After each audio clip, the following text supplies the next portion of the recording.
Hello guys, this is me again Hara. Samahan niyo ulit ako magluto. Ang lulutuin ko ngayong araw ang isa sa paborito kong luto sa tokwa. Pero sasamahan ko to ng manok at kangkong. Yung budget ko ngayong araw is 120 pesos, makakagawa ka na nito. Bago ako mag-start sa pagluluto ko, samahan niyo muna akong hanapin yung mga alaga ko. Napakatahimik na rin dito sa bahay namin at yung mga pusa ko rin nananahimik. Malapit na nga rin mga anak si Bexy kasi malaki na yung tiyan niya at matigas na. Ipapakita ko ulit sa inyo yung panganganak niya. Hindi na rin ako guys nakapag-vlog kanina kasi galing din ako sa school. Diretso prito na nga lang din yung vlog ko dito kasi kanina pagod na rin ako kaya hindi na rin ako nakapag-set up ng camera. 2 pirasong tokwa nga lang pala yan, hinati ko lang sa gitna kaya naging 4. Mura lang din naman yung tokwa sa palengke, 4 na piraso, 25 pesos. Tapos 2 tokwa lang naman yung ginamit ko kaya may natira pang 2. Nang matapos na nga ako magprito ng tokwa, sinunod ko na nga rin tong manok. Yung manok ko nga pala, hindi rin to umabot ng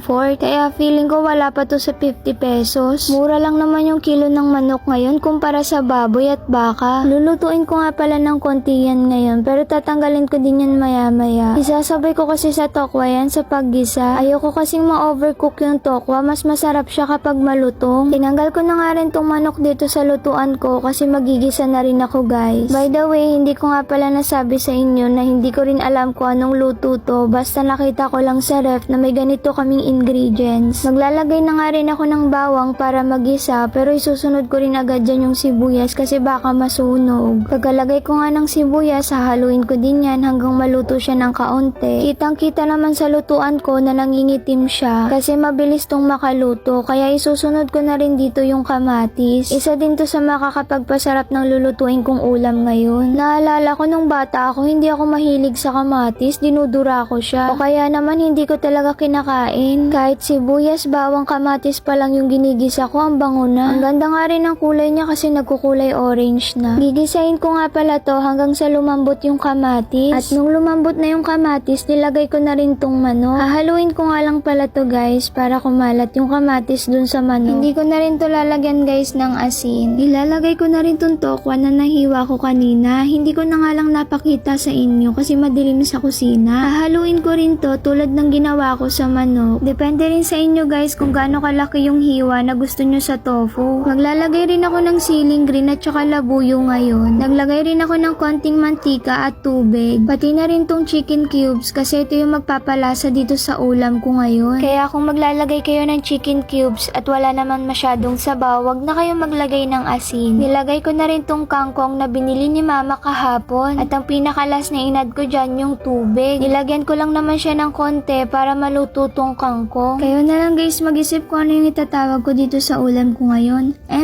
The moment of truth, masarap nga ba yung niluto ko? Syempre guys, masarap yan. Galing nga pala ako sa school nung magluto ako niyan, kaya ganyan yung t-shirt ko. Kakarating ko nga lang sa bahay, yung ulam agad yung iniisip ko. Ako kasi nakaschedule sa pagluluto, kaya kailangan ko talaga yung gawin. Yung kahit pagod ka na, kailangan mo pang magluto. Pero mamaya, pagkatapos ko kumain, mag-half bath din ako kasi sobrang lagkit ko na. Ilalagay ko rin sa comment section guys kung ano yung mga ginamit ko dito sa pagluluto ko. Para naman pwede nyo rin gawin sa bahay nyo kung gusto nyo naman ng naiibang ulam. Wala rin ako masyadong ganap ng mga nakaraan at ngayong araw kaya ito lang din yung na-share ko. About naman sa pagbili ko ng gamit, sa August 2 ako bibili. Pero i-upload ko yung vlog na yon August 3 o kaya August 4 kasi i-edit ko pa siya. So ayun lang naman guys, magpapaalam na ako kasi may gagawin pa ako. See you on my next video!